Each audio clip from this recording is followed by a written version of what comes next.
গত ২০ বছর আগে আমার বন্ধু একদিন আমাকে টঙের দোকানে ৫ টাকার চা খাইয়েছিল।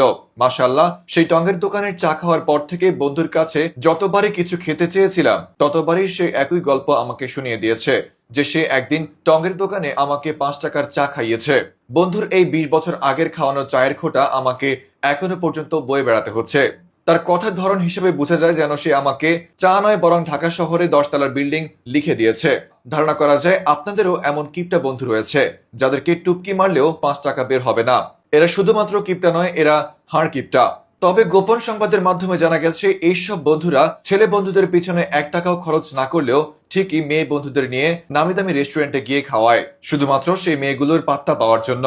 এমন অনেক অনেক মেয়ে আছে যাদের পিছনে হাজার হাজার টাকা খরচ করার পরেও সেই মেয়েগুলো আজ পর্যন্ত আমার বন্ধুকে একটু পাত্তা দিচ্ছে না। আমি আবারও বলছি, এমন বন্ধু আপনাদের সার্কেলেও রয়েছে। দয়া করে আপনার সার্কেলের সেই হাড়ে হারামিকে এই ভিডিওর কমেন্ট বক্সে মেনশন করে আমাদেরকে দেখার সুযোগ করে দিন, কেননা আমরাও আপনার সেই কিপটা বন্ধুকে এক নজর দেখতে চাই। রিপোর্টার কাতারে থাকা ভাতার ফ্রম নিউজ ভাইয়া।